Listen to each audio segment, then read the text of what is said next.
Bucle de la Malinche. En una noche sin luna, el silencio se apodera de las faldas del volcán, la Malinche. La niebla, espesa como humo de copal, cubre los caminos forestales y transforma el paisaje en un túnel gris y deformado. Un trailero experimentado, que transportaba madera desde Huamantla hacia un centro de acopio en Puebla, decide tomar un atajo por un camino forestal poco transitado. Había cruzado por ahí antes, pero esta vez algo se sentía distinto. La visibilidad se reducía a pocos metros y los faros apenas podían perforar la niebla densa. Avanzaba lento, atento, mientras el camión crujía por la humedad y el peso. A los 30 minutos de marcha entre árboles húmedos y el crujir constante de la hojarasca bajo las llantas, el conductor notó algo que lo hizo fruncir el ceño. Un letrero de madera colgado sobre una cerca, con el nombre Rancho La Cumbre, apenas visible bajo la hiedra. Había pasado por ahí antes, estaba seguro. Tal vez eran propiedades contiguas, pensó.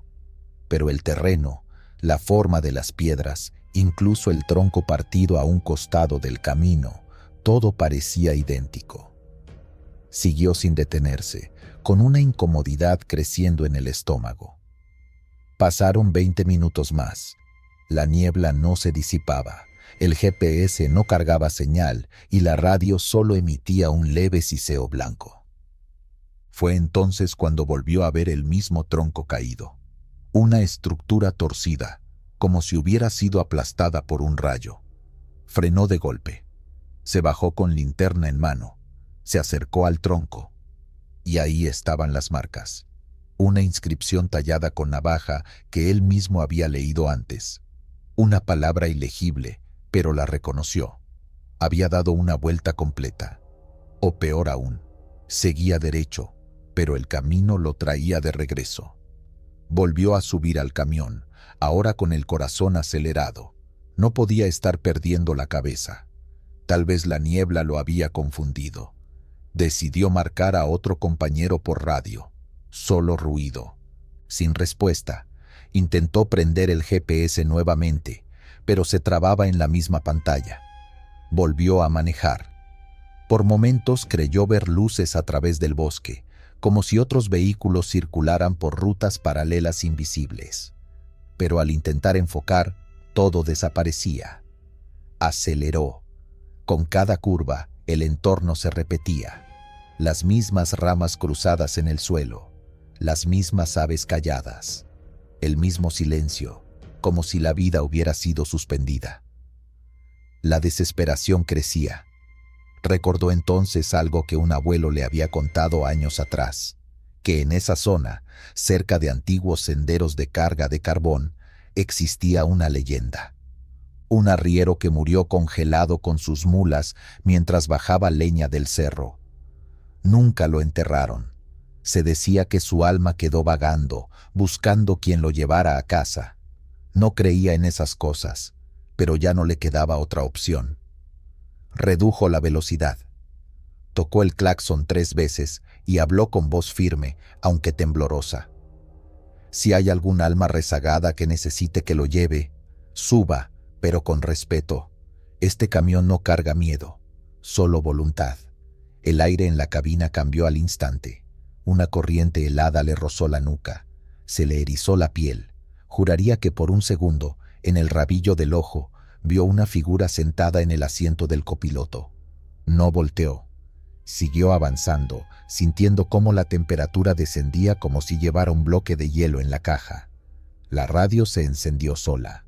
Sonó una melodía antigua, de las que ya no transmiten, una tonada de arpa y guitarra, distorsionada por estática. Manejaba en silencio, con las manos tensas sobre el volante. Tras una curva cerrada, lo inesperado, el final de la niebla. Como si una cortina hubiera sido retirada, el bosque se abría y al fondo, entre claros, aparecían las luces amarillas de una caseta forestal. Un foco titilante y el letrero de zona de vigilancia en pintura blanca. Se sintió aliviado, pero no del todo. Aún tenía la sensación de no estar solo. Detuvo el camión y por fin se atrevió a mirar hacia el asiento del copiloto. Vacío. El cinturón estaba desabrochado, pero había una ligera marca sobre el cojín, como si alguien se hubiera sentado ahí por largo rato. En el parabrisas interior, empañado, una huella de palma se desvanecía lentamente. No volvió a mencionar el evento durante semanas, pero en una parada en Tlaxco, conversando con otros conductores, uno de ellos, el más viejo, habló del bucle del arriero, un lugar donde el tiempo se congela si el espíritu no es reconocido. Dicen que algunos conductores han pasado noches enteras atrapados ahí, repitiendo el camino sin salida hasta que aceptan llevar a quien murió con los caminos aún por recorrer. Desde entonces, cuando el mismo trailero cruza esa región, toca el claxon 3 veces y murmura con respeto una invitación silenciosa.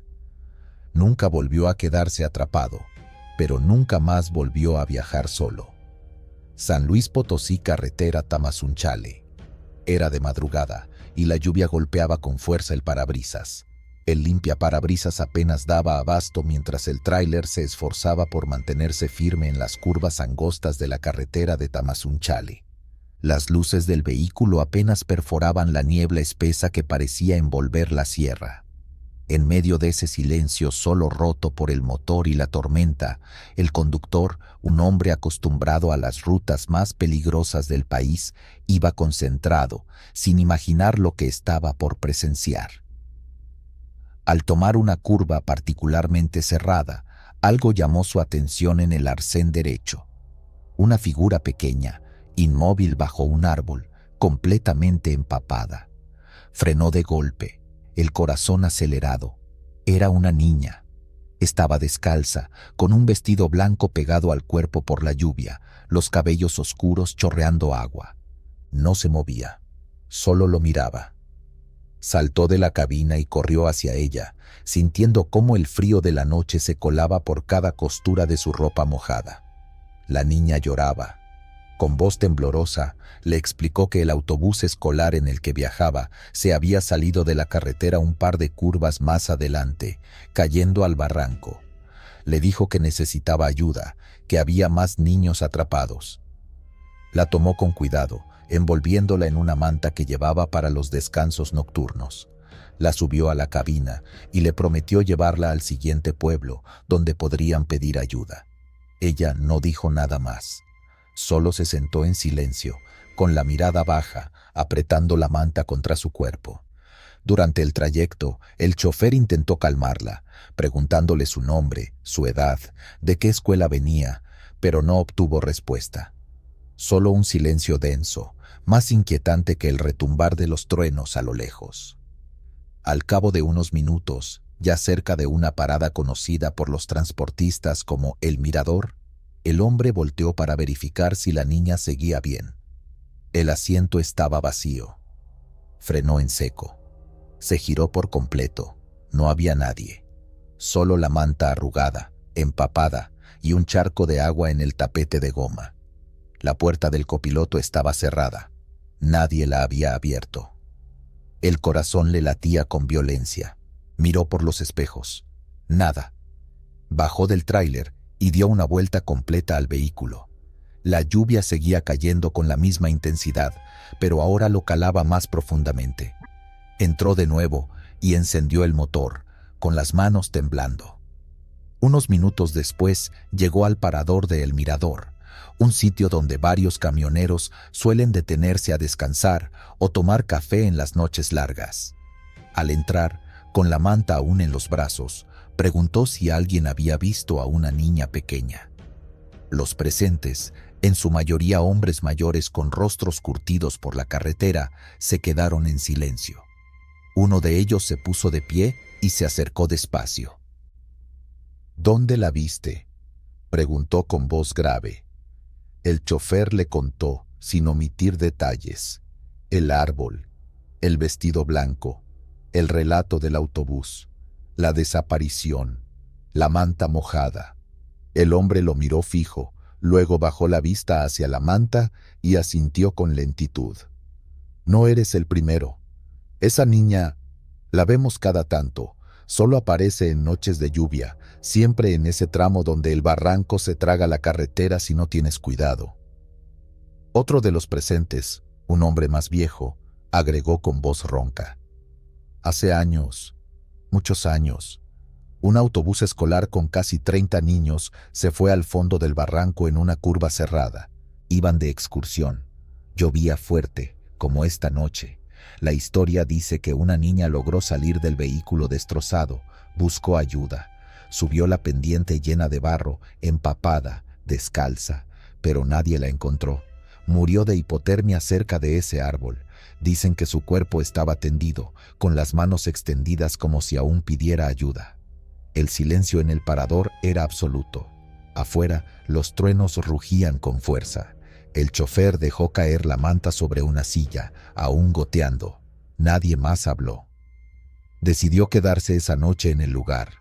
El cuerpo le dolía de una manera extraña, como si llevara horas bajo una presión que no había sentido hasta ahora. Cuando trató de dormir en la litera de su camión, no podía dejar de pensar en los ojos de la niña.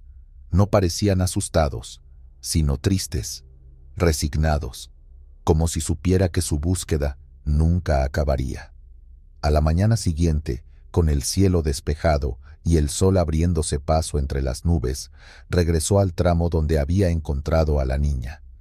Bajo el árbol no había rastro alguno, pero al acercarse al borde del acantilado pudo ver, entre la maleza del barranco, restos oxidados de un chasis viejo cubierto por la vegetación. El tiempo lo había devorado casi por completo, pero aún era visible el contorno de un vehículo largo, como un autobús.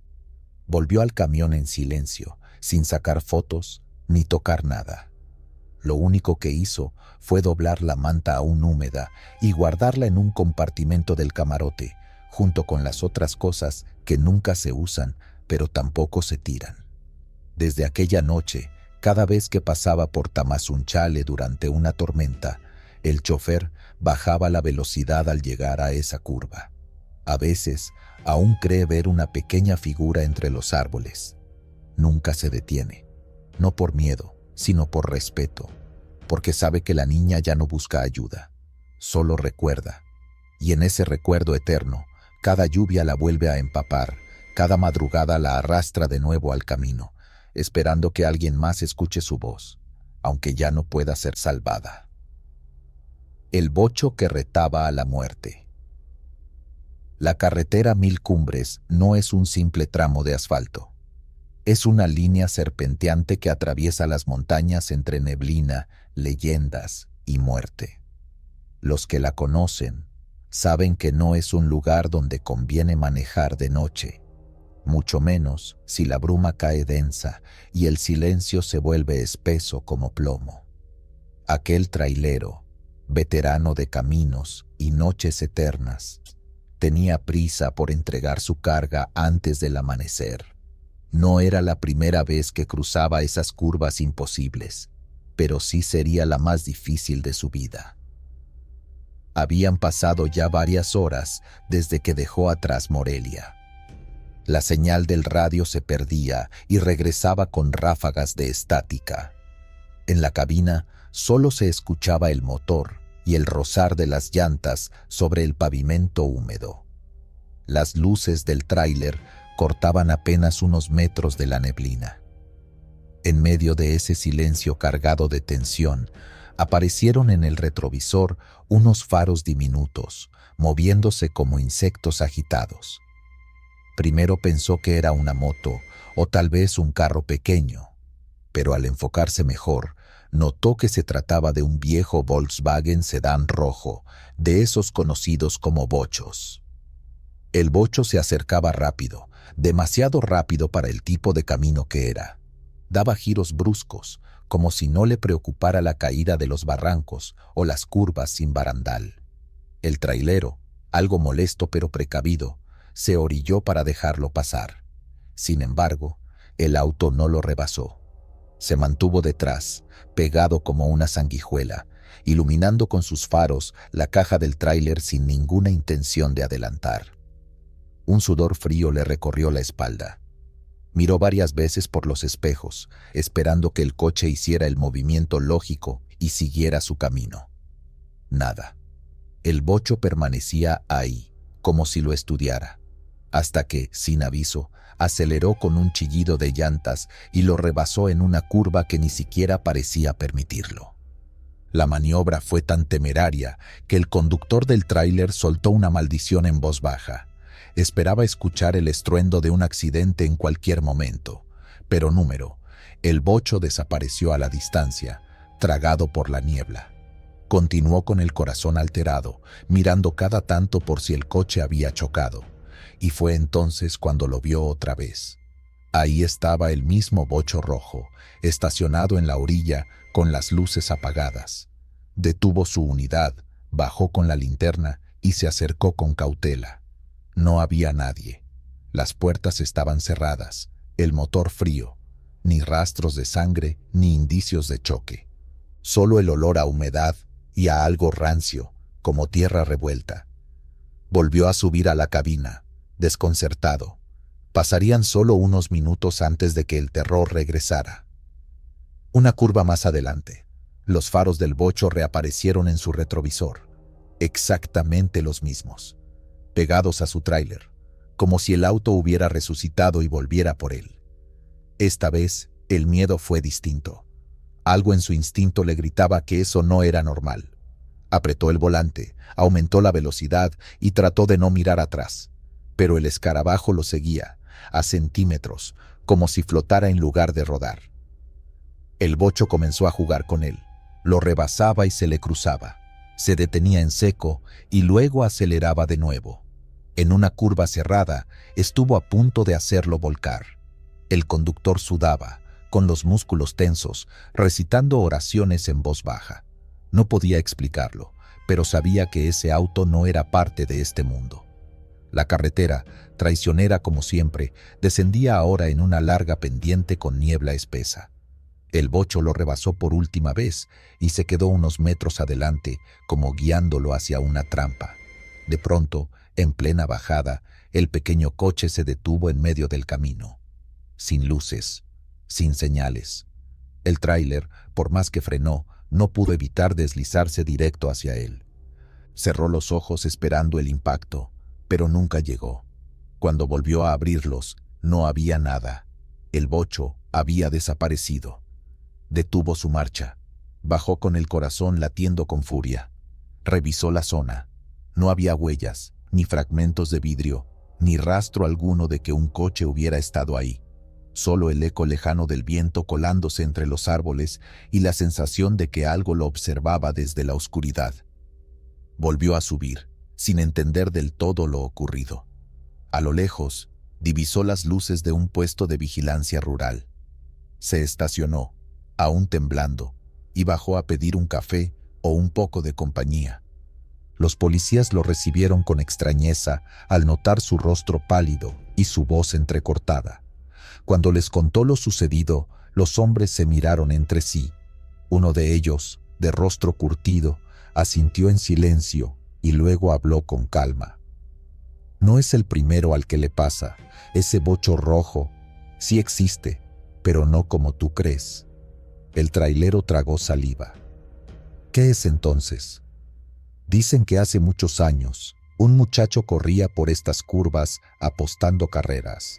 Un día quiso ganarle a un tráiler como el tuyo. Rebasó en una curva ciega y se fue directo al barranco. Murió calcinado, con el coche todavía encendido. Desde entonces aparece en las noches, buscando a quien retara una última carrera. Si lo sigues, no regresas. El silencio se hizo espeso en la pequeña oficina.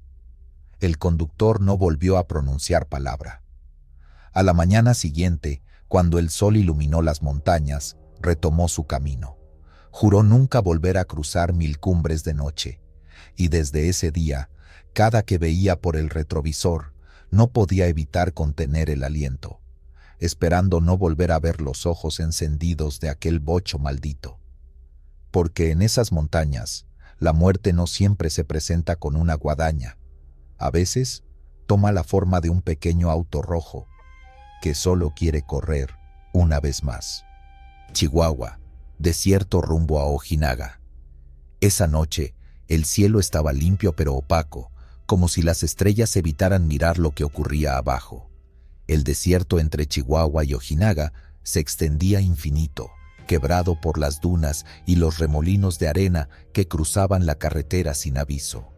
El camionero ya estaba acostumbrado al silencio de esas rutas, a la monotonía del motor, al reflejo de sus propios pensamientos rebotando contra el parabrisas.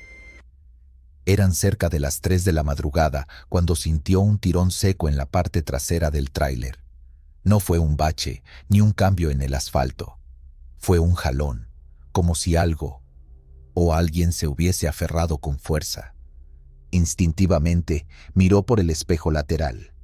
En la tenue luz de los faros traseros, alcanzó a distinguir una figura humana colgada de la caja, golpeando con desesperación la puerta metálica. «No puede ser», murmuró mientras reducía la velocidad. Pensó en un migrante, tal vez alguien que había esperado en la oscuridad de las dunas el momento justo para saltar. A veces pasaba, había oído historias. Gente desesperada que se lanzaba sin mirar las consecuencias, buscando cruzar la frontera como fuera. Se orilló en el acotamiento, activó las intermitentes y bajó con la linterna en mano. La noche era espesa, silenciosa. El foco cortaba el polvo suspendido en el aire. Caminó hacia la parte trasera, sintiendo una mezcla de alerta y compasión. Al llegar a la caja, solo encontró marcas. 2 huellas de manos, claramente visibles en el polvo acumulado, dedos abiertos, tensos, como de alguien que se había sujetado con fuerza. Pero no había nadie.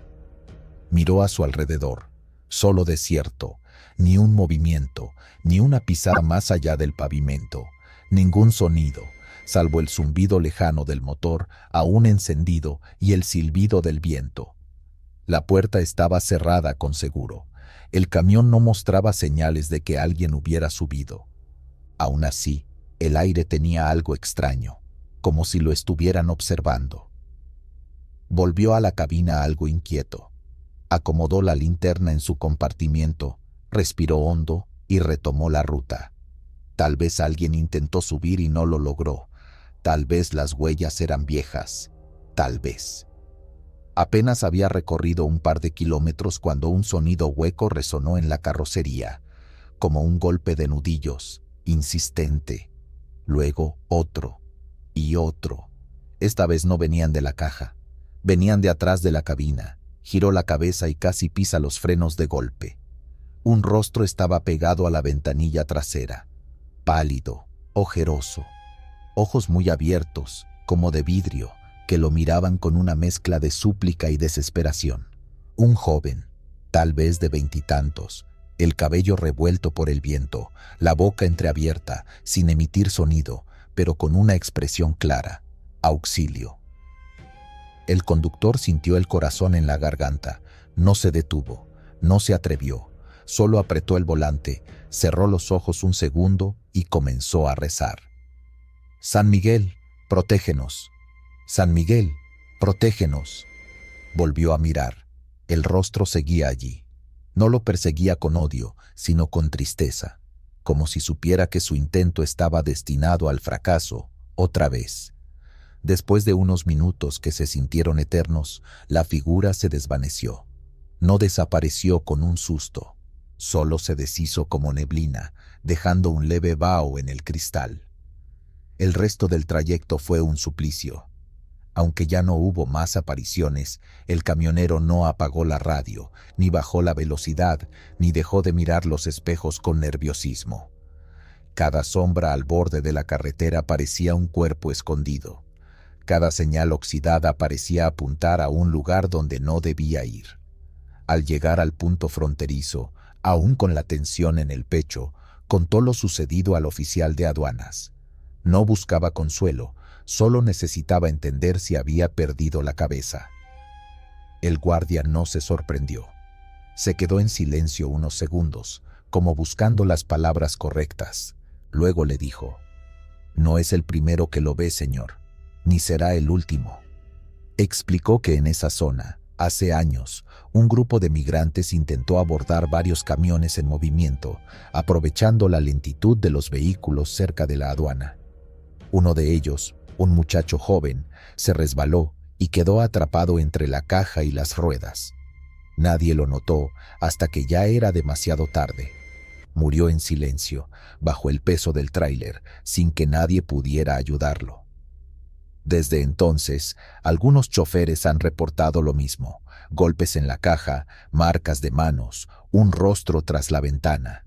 Siempre el mismo joven, siempre con la misma mirada, como si su espíritu no entendiera que su viaje terminó, o como si aún esperara que alguien lo llevara al otro lado. El camionero guardó silencio. Esa noche, en el hotel de paso, limpió cuidadosamente la ventanilla trasera. El vaho aún estaba ahí, marcado, 2 dedos apenas trazados en la niebla del vidrio. Nunca volvió a tomar esa ruta de noche. Veracruz, Laguna de Catemaco. Manejaba desde Coatzacoalcos rumbo a un centro de distribución en la sierra, cruzando el tramo que bordea la famosa Laguna de Catemaco. Era pasada la medianoche y el aire tenía ese olor húmedo tan característico de la selva veracruzana. El camino, aunque rural y poco iluminado, ya lo conocía de otras entregas, pero esa noche todo tenía un peso distinto, como si la misma oscuridad se aferrara al camión, espesa, con una calma antinatural. El primer indicio de que algo no iba bien fue una especie de resplandor anaranjado que se filtraba entre los árboles, a un lado del camino. Pensé que podría ser una fogata de pescadores o de algún campamento improvisado. Reduje la velocidad mientras tomaba una curva cerrada y fue entonces cuando vi la escena. Una docena, quizá más, de figuras encapuchadas rodeaban una hoguera justo en medio del camino. Formaban un círculo perfecto. La lumbre que ardía era intensa, pero no producía humo. Daba una luz rojiza que no era natural, como si en vez de fuego ardiera algo más denso. Ninguno se movía. Solo murmuraban palabras en un idioma que no entendía. Un sonido gutural, casi como si no saliera de una garganta humana. Detuve el camión de golpe, a unos 15 metros. Las luces frontales iluminaron parcialmente a los encapuchados. Vi que uno de ellos sostenía algo. Parecía un animal sin vida, quizá un gallo, cubierto de sangre. Otros comenzaron a levantar lentamente la vista hacia mí. Lo que vi debajo de esas capuchas me congeló el cuerpo. Unos ojos amarillos, fijos, inhumanos. No parpadeaban, no expresaban enojo, miedo ni sorpresa. Solo una presencia impasible y antinatural. Sin darme tiempo a reaccionar, 4 de ellos caminaron hacia el frente del camión. Apoyaron las palmas ensangrentadas sobre el cofre y comenzaron a trazar símbolos con sus dedos. La sangre dejaba marcas que parecían moverse por sí solas, formando espirales y figuras que nunca había visto. En ese momento, el hedor se volvió insoportable. Olía a azufre, a carne quemada, a humedad rancia, como si el aire se hubiera podrido de golpe. La sensación de pánico fue brutal. No podía moverme. No porque el motor estuviera apagado, sino porque algo dentro de mí me impedía actuar. Tenía la mente invadida por una parálisis que no era miedo común. Era como si una fuerza invisible me hundiera en el asiento, como si cada segundo que pasaba le diera más poder a ese grupo frente a mí. Uno de ellos se acercó por el lado del conductor y golpeó el vidrio con los nudillos. Llevaba colgado del cuello un collar hecho con huesos diminutos y plumas negras. En su otra mano sujetaba una especie de cuchillo rústico, curvado. Puso su cara cerca del cristal, y aunque no pude ver su rostro completo, algo se asomaba bajo la capucha. Una boca negra, con dientes delgados y largos como espinas. Instintivamente, apreté el claxon con todas mis fuerzas. El sonido retumbó en la selva. Por un instante, como si eso los hubiese sacado de un trance, los encapuchados retrocedieron. Los del cofre soltaron un alarido extraño. entre chillido y rugido, y se apartaron con movimientos torpes pero rápidos. No lo pensé. Pisé el acelerador a fondo. El camión rugió y embistió hacia adelante. Los faros cruzaron el círculo de fuego y las figuras, aunque intentaron rodearlo, no lograron bloquear mi paso. Uno de ellos golpeó la ventanilla con fuerza y otro lanzó algo contra el parabrisas. Sentí cómo el vehículo sacudía ligeramente al pasar por encima de algo que no pude distinguir. Manejé sin mirar atrás durante varios minutos. No sabía cuántos kilómetros había avanzado, ni si alguien me seguía. Solo tenía los ojos fijos en el camino y las manos sudorosas aferradas al volante. Finalmente, me detuve en una gasolinera cerrada, ya dentro de una zona urbana. Esperé a que saliera el sol. Cuando al fin tuve el valor de bajar y revisar el vehículo, me encontré con marcas que no estaban antes. Sobre el cofre, las figuras dibujadas con sangre seguían allí, pero ahora parecían arañadas, como si las uñas hubieran grabado los símbolos en la pintura. En el parabrisas, pegadas al limpia parabrisas, varias plumas negras, algunas quemadas por la base. El retrovisor tenía una grieta que no recordaba haber tenido. Intenté limpiar las marcas, pero no salieron del todo. Llevé el camión a un lavado profesional y aunque lograron quitar parte del rastro, ciertas líneas habían quedado marcadas como si fueran cicatrices del metal. Nunca supe quiénes eran, nunca volví a ver algo similar, pero desde entonces evito ese tramo de noche. Y cuando alguien me menciona Catemaco, simplemente asiento en silencio, porque allí, más que en cualquier otro lugar de México, las cosas que habitan en las sombras no solo son reales, también caminan junto a nosotros, solo que algunos tenemos la mala suerte de verlas. Motel en la costa de San Felipe. El tramo costero rumbo a San Felipe, en Baja California, puede ser hermoso durante el día, pero cuando el sol se esconde tras las montañas áridas y el viento comienza a soplar desde el Golfo, todo cambia. Así lo recuerda un trailero que, tras un largo día de viaje con temperaturas que parecían derretir el asfalto, decidió no avanzar más. La fatiga era tal que cualquier sitio para descansar parecía suficiente. Así, al borde de la carretera costera, encontró un viejo motel de fachada desgastada, con un letrero oxidado que apenas se mantenía encendido. El edificio tenía una estructura simple, de una sola planta, con la clásica hilera de puertas de madera alineadas hacia el mar. El estacionamiento estaba vacío, ni un solo vehículo, ni una señal de actividad. A pesar de ello, al tocar el timbre de la recepción, un anciano apareció detrás del mostrador, vestido con una camisa blanca de botones muy almidonada y mirada perdida, como si no lo hubiera despertado la campanilla, sino algo más antiguo que el sueño mismo. No cruzaron muchas palabras. El hombre apenas asintió cuando el trailero pidió una habitación. Le entregó una llave con el número 9 colgando de un llavero metálico y le señaló con un gesto seco el fondo del pasillo. La habitación tenía una cama individual, cortinas pesadas que bloqueaban cualquier atisbo del exterior y un aire viciado, a pesar de estar aparentemente limpia. La necesidad de descanso superó cualquier incomodidad. El camionero se quedó dormido profundamente, con el sonido del mar como único fondo, pero en la madrugada algo lo despertó.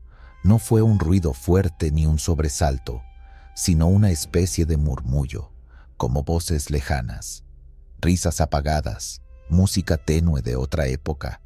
Parecía una fiesta contenida detrás de las paredes. Al principio pensó que estaba soñando, pero al prestar más atención, notó que la música no provenía de su imaginación. Eran notas antiguas, de esas que suenan en un tocadiscos viejo, y las risas no eran de jóvenes, eran risas graves, arrastradas, como si vinieran de personas que ya no sabían cómo reír. Intrigado, se levantó y fue hasta la puerta. Al pegar el oído, sintió el paso de algo o alguien del otro lado.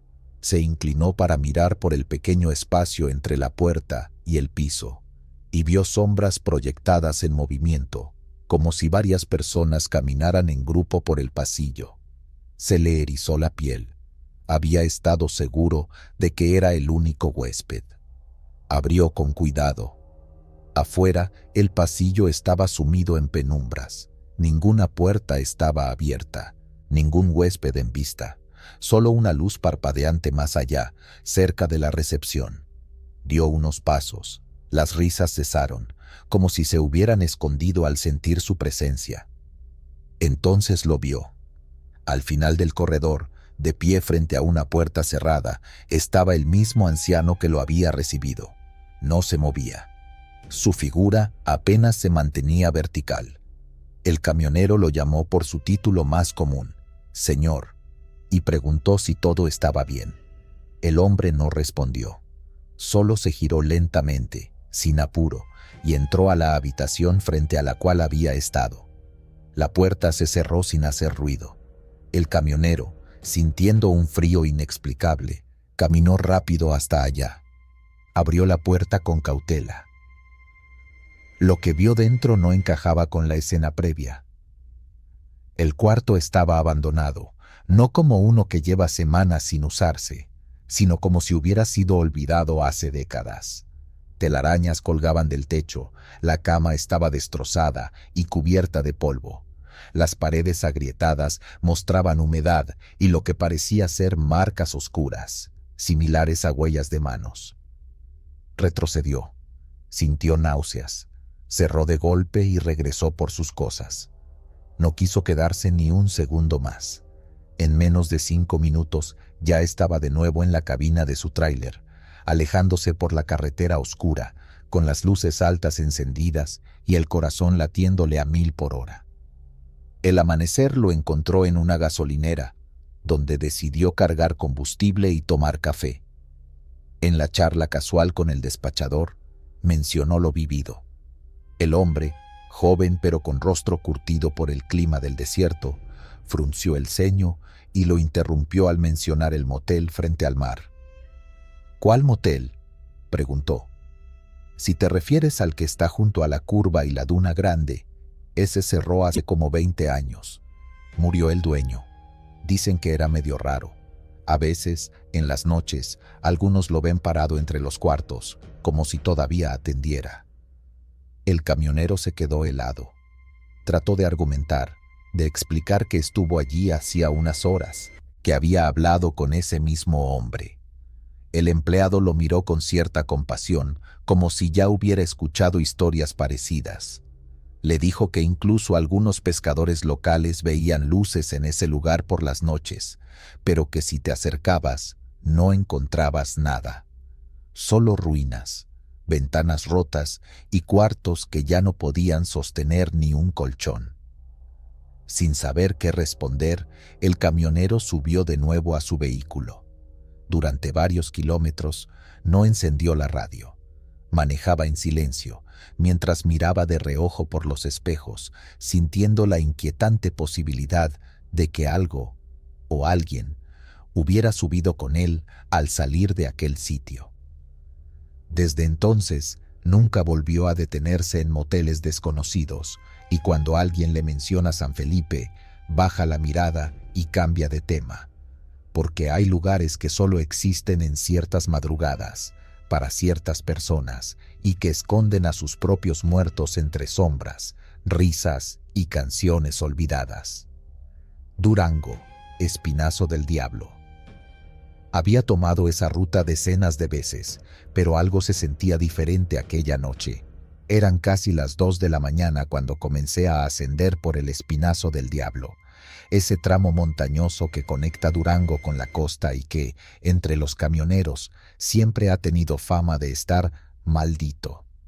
La niebla se hacía espesa conforme ganaba altura, y las curvas eran cada vez más cerradas, más peligrosas. En una de ellas, justo al salir de un pequeño túnel natural formado por ramas torcidas y piedras húmedas, vi la silueta de una persona parada a la orilla. Un joven, alto, vestido completamente de negro y con un sombrero ancho que le cubría la cara. Levantó el pulgar en señal de que pedía aventón. Dudé. No era común ver a alguien en ese punto, a esa hora, pero algo en su postura, en la forma en que parecía temblar, me hizo detenerme. Bajé la ventana del copiloto. ¿A dónde vas?, pregunté con desconfianza. Al pueblo. Tengo que ver a mi familia. Su voz era suave, pero hueca, como si saliera de una cueva.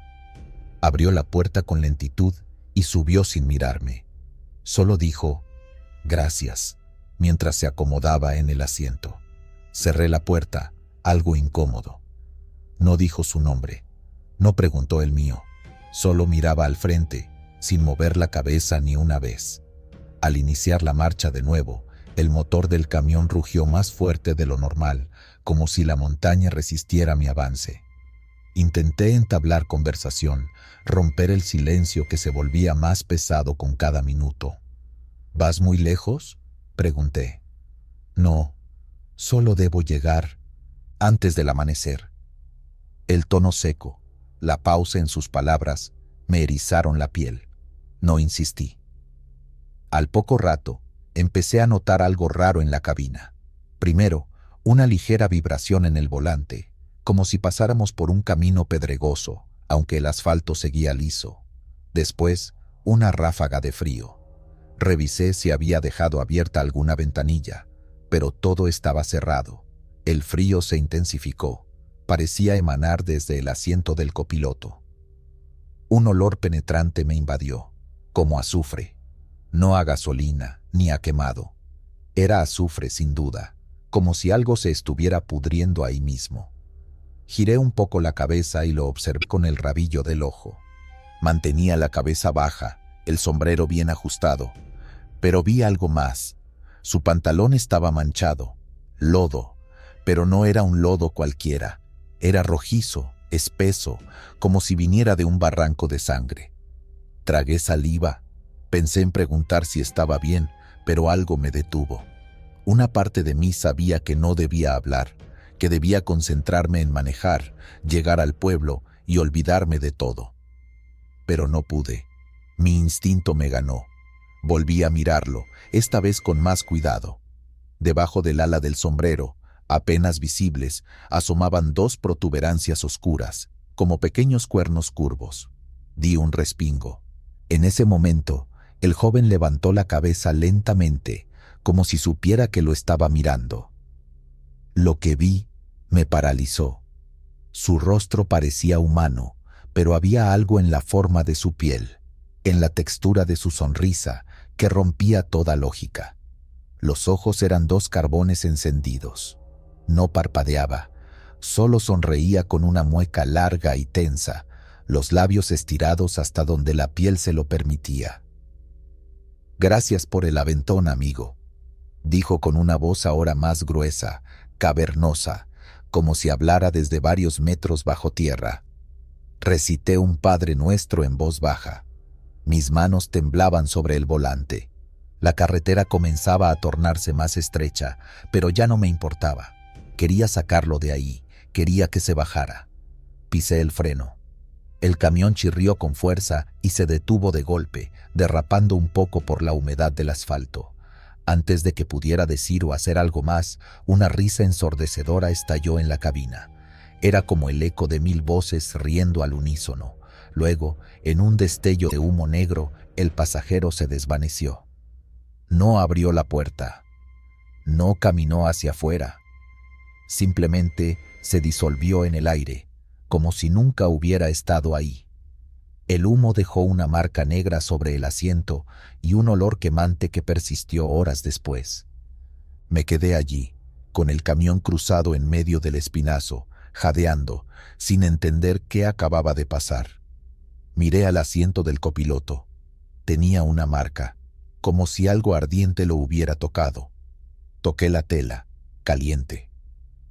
Después de unos minutos en shock, me armé de valor, encendí el motor y avancé. Cada kilómetro me alejaba del miedo, pero el recuerdo seguía pegado a mi piel. Al llegar al pueblo, me detuve en una fonda y pedí un café. Le conté lo sucedido al mesero, esperando que se riera, que pensara que era una broma. pero no lo hizo. No eres el primero, me dijo, sin sorpresa. Ese tramo es conocido por el Charro del Espinazo. Algunos dicen que es el diablo, otros que es el alma de un arriero que vendió su alma por no morir de hambre. De cualquier forma, si te sube, tienes suerte si lo bajas vivo. Desde entonces, no he vuelto a detenerme en esa curva, ni a recoger a nadie que no se vea completamente humano. Y cada vez que subo por esa sierra, me persigue un olor lejano a azufre, como un recordatorio de que una noche llevé al mismísimo diablo en mi camión. Tamaulipas, camino ganadero rural. A esas horas, lo único que se escuchaba era el motor del camión y el golpeteo irregular de las llantas sobre la terracería. El cielo estaba cubierto, sin luna ni estrellas, y el faro delantero apenas abría una línea frente al camino irregular. El camionero venía desde un rancho en la sierra, bajando con una docena de chivos enjaulados rumbo a la feria ganadera de Ciudad Mante. Era una ruta que conocía, aunque nunca la había hecho tan entrada la noche. En algún punto entre la brecha de El Nacimiento y el desvío elegido El Álamo, los animales empezaron a inquietarse. Primero fue un par de golpes en la estructura de metal, como si un chivo hubiera resbalado dentro de la jaula. Luego vino el estruendo colectivo, bramidos, balidos, sacudidas violentas. Parecía una estampida contenida. Él no frenó de inmediato. Solo bajó la velocidad un poco y se asomó al espejo retrovisor tratando de ver la parte trasera del tráiler. La oscuridad lo cubría todo. Y fue entonces cuando escuchó el golpe seco sobre la cabina. Sintió el peso de algo que se aferraba con fuerza al techo. Volteó la mirada hacia el parabrisas, esperando ver ramas o piedras, pero lo que encontró fue una figura agazapada, más baja que un hombre, de extremidades delgadas y una cabeza desproporcionada. Lo que lo paralizó fueron sus ojos, dos esferas brillantes, color ámbar, que reflejaban la luz como los de un felino nocturno. El conductor se quedó helado unos segundos. La criatura parecía observarlo directamente, como si supiera que había sido vista. Luego, con una agilidad espeluznante, reptó hacia la parte trasera del camión. Él sintió el movimiento arriba de su cabeza, el crujido del metal bajo sus garras. El caos en el remolque se intensificó. Gritos agudos de los animales, rechinidos de las rejas siendo empujadas desde dentro. El chofer aceleró de golpe, tratando de sacudirse el miedo, pero apenas había alcanzado velocidad cuando escuchó el rasgado violento de la lona que cubría los establos portátiles. Algo la estaba abriendo desde arriba. Volteó una y otra vez por los espejos. No lograba ver más que el vaivén oscuro del camión en la terracería. Y entonces un balido largo, desesperado, surgió como un lamento final. Algo, lo que fuera esa cosa, había arrancado a uno de los chivos hacia el techo. El sonido de huesos y carne arrastrándose le dio náuseas.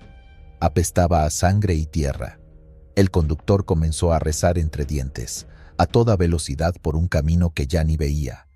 El traqueteo del camión y los alaridos de los animales lo acompañaban, y de pronto escuchó de nuevo esas garras en movimiento. La criatura corría sobre el techo, regresando a la cabina.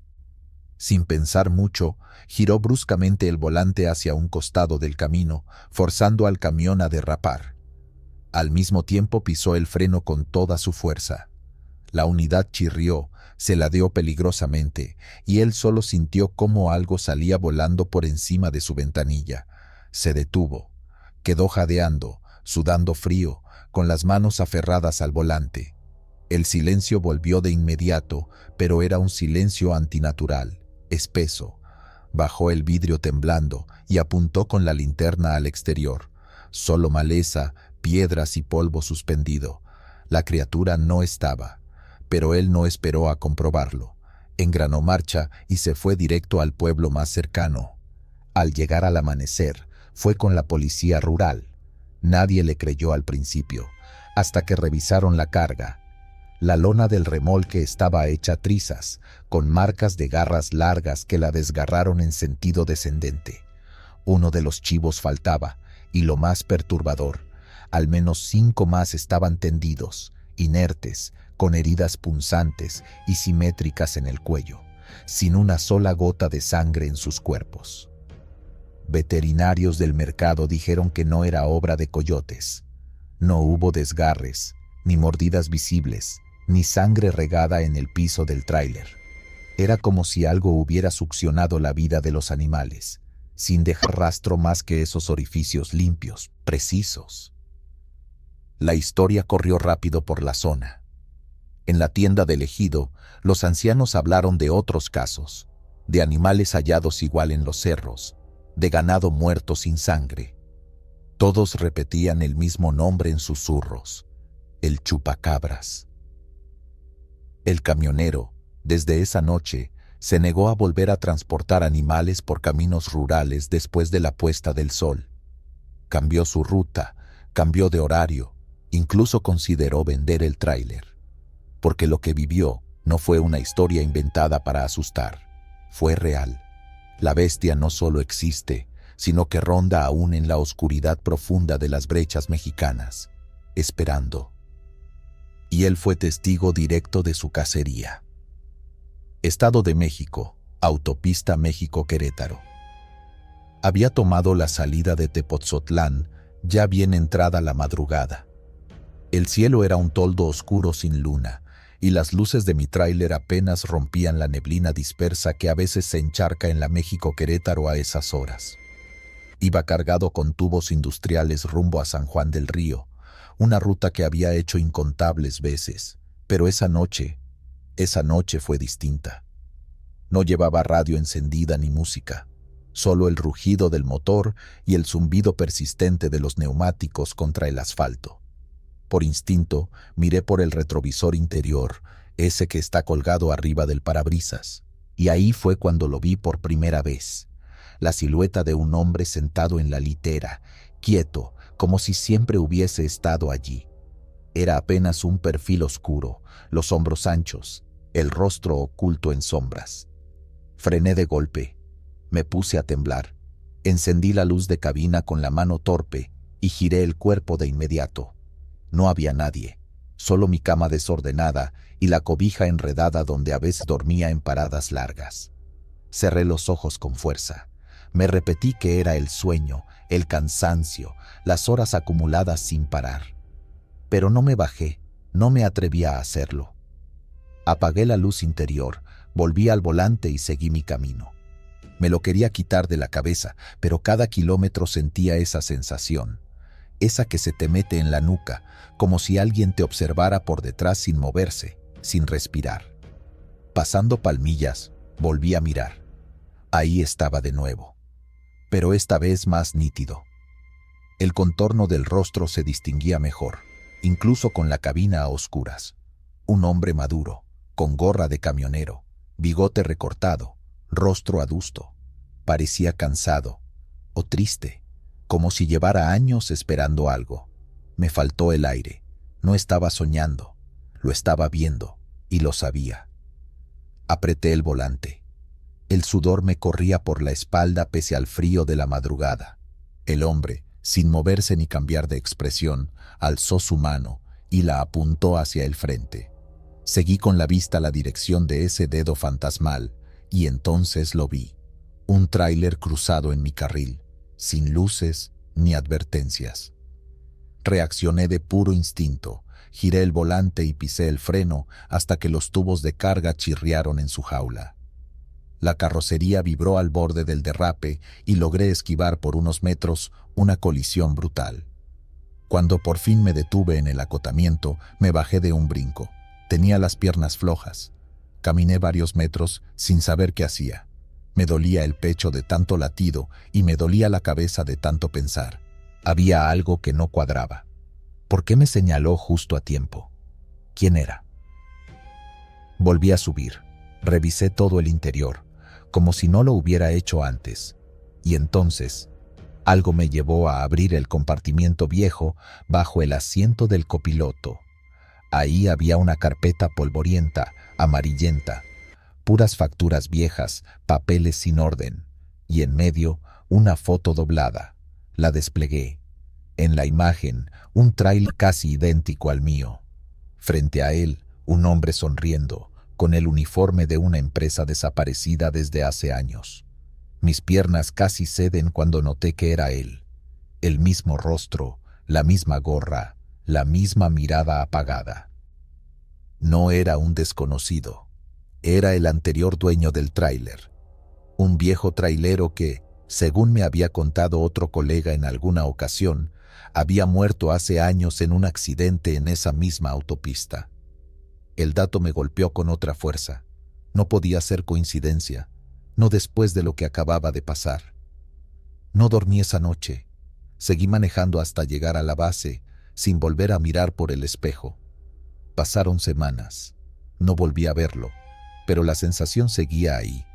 No de miedo, sino de compañía, como si algo invisible cuidara mis pasos, vigilara mis maniobras, susurrara advertencias silenciosas que me hacían frenar a tiempo o tomar un desvío justo antes de un embotellamiento fatal. Una madrugada lluviosa, ya cerca de Querétaro, mi tráiler empezó a deslizarse en una curva peligrosa. Había aceite derramado. El eje trasero tembló. En medio de ese caos, sentí una mano invisible sobre mi hombro, firme, serena, como diciendo, tranquilo. Y el camión, como por arte de magia, recuperó estabilidad. Desde entonces, lo acepté. Él está ahí. No me habla, no me asusta, solo aparece cuando debe, y cuando lo hace, sé que algo se aproxima. Ya no lo veo como un fantasma, lo veo como un compañero de ruta, un alma que no pudo terminar su camino y que ahora se asegura de que yo sí lo haga, que no repita su final, que no caiga donde él cayó. A veces me pregunto por qué su espíritu se quedó anclado al camión, tal vez por apego, tal vez por deuda, tal vez por destino. Lo cierto es que cada vez que arranco el motor en una nueva jornada, me convenzo más de que no viajo solo. Y si alguna vez, en el retrovisor, ven una figura sentada detrás del chófer, no teman. Tal vez estén viendo al viejo guardián del tráiler, al que ya no tiene cuerpo, pero sí propósito, al que una vez murió en esa autopista y desde entonces no ha dejado de recorrerla. Dunas de Samalayuca. Era cerca de las 3 de la mañana cuando crucé el tramo más solitario del desierto de Samalayuca, rumbo a Ciudad Juárez. El cielo estaba tan despejado que parecía un manto inmenso tachonado de diamantes. Ni una nube, ni una brisa. El motor de mi tráiler era el único sonido entre la vastedad de arena y sombras. Me sentía cansado, pero todavía lúcido. Llevaba una carga liviana, materiales reciclables, nada fuera de lo común. En una recta interminable, justo cuando el sueño empezaba a rondar con fuerza, algo apareció delante, una figura encorvada, pequeña, avanzando por el carril izquierdo. Frené bruscamente, las llantas chirriaron, y sentí cómo el tráiler se estremecía al detenerse. Bajé con la linterna en mano, buscando señales de esa persona. Caminé unos metros hacia atrás, revisando el asfalto. Nada, ni rastros, ni huellas, ni siquiera una brisa que me dijera que no estaba soñando. Volví a la cabina aún desconcertado, sin saber si el desvelo me estaba jugando una mala pasada. Puse la radio, pero no lograba captar ninguna estación, solo estática. Eso me puso más nervioso. Respiré hondo y arranqué de nuevo. No había recorrido ni 5 kilómetros cuando lo vi en el espejo retrovisor interior, sentada en la litera, como si hubiera estado ahí desde siempre. Había una mujer mayor. Tenía el cabello recogido en un moño apretado y una rebeca gris clara que me resultaba demasiado familiar. Mi cuerpo se paralizó. Apenas podía mover las manos en el volante. Me giré lentamente, sin atreverme a mirar directo, pero no hizo falta. Su reflejo en el espejo me mostraba bien su rostro. Era ella, mi madre muerta desde hacía más de 10 años. Me observaba en silencio, con una mirada suave, como si estuviera preocupada por mí. Intenté hablar, no pude. Entonces lo dijo, con esa voz que jamás olvidé, la que me llamaba cuando me raspaba las rodillas o tenía fiebre de niño. Mi güerito, cuida esos ojos, no vayas tan rápido. Me llamó por el apodo que solo ella usaba. La garganta se me cerró. No podía contener las lágrimas. Detuve el camión en la orilla de la carretera y apagué el motor. Me volteé con brusquedad. La litera estaba vacía. El aire era denso, irrespirable. Me quedé inmóvil, escuchando el latido desbocado de mi propio corazón. Pensé en todo, en la falta de sueño, en el estrés, en el calor acumulado del desierto. Traté de convencerme de que era una alucinación, pero la sensación no desaparecía. Esa mirada había sido real. Esa voz no era producto de mi mente. Permanecí estacionado unos minutos, sin saber si arrancar o salir corriendo por la arena. Encendí el camión y continué el trayecto a baja velocidad, atento a cada sombra, cada reflejo. Miraba compulsivamente el espejo retrovisor, pero ya no estaba. Sin embargo, no me sentía solo. Algo dentro de la cabina había cambiado. Al amanecer, el cielo tomó un tono naranja pálido. Las dunas se teñían de oro mientras me acercaba al primer punto de descanso, una pequeña gasolinera abandonada que solía usar para revisar neumáticos. Detuve la unidad y bajé para estirar las piernas. El sol apenas tocaba el horizonte. El silencio persistía, como si el mundo aún estuviera dormido. Volví a la cabina para revisar las guanteras, pensando que quizá alguna foto vieja se había deslizado entre los papeles. Nada. Me senté, encendí el panel y entonces lo vi. Encima del tablero, justo a la izquierda de los controles de aire, había una pequeña estampa. Era una imagen del Sagrado Corazón, amarilla por el tiempo, con los bordes desgastados. La reconocí de inmediato. Esa estampa había estado durante años en el espejo del tocador de mi madre, clavada con un alfiler oxidado. Yo la veía cada vez que me lavaba las manos de niño. Pero yo no la había traído. No estaba entre mis cosas. No la había visto antes en el tráiler. La tomé con manos temblorosas. La giré. En el reverso, escrito con una letra apretada y antigua, leí algo que ella solía repetir. No estás solo. Él te cuida. Sentí un escalofrío que me recorrió la espalda como un zarpazo. Las lágrimas regresaron sin permiso. Apoyé la cabeza sobre el volante sin poder detener el sollozo.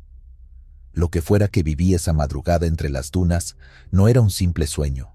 Era un mensaje, una señal, algo que rompía la lógica, el tiempo y la distancia. Mi madre, desde donde estuviera, había subido conmigo en el tramo más oscuro de mi viaje. Volví a encender el motor, esta vez más firme, más sereno. Guardé la estampa en el compartimento junto al asiento, justo donde ella pudiera seguir viéndome. Aceleré, no con miedo, sino con respeto, con la certeza de que en esa inmensidad desértica, entre dunas y estrellas, alguien más había estado cuidando de mí, no con ojos de este mundo, pero sí con un amor que ni la muerte puede disolver. Desde entonces, cada que paso por Samalayuca, bajo el volumen de la música y dejo un espacio libre en la litera, por si vuelve a sentarse. Porque uno nunca sabe cuándo lo sobrenatural cruza la frontera del recuerdo para manifestarse, y mucho menos cuando los muertos deciden acompañarnos en el camino.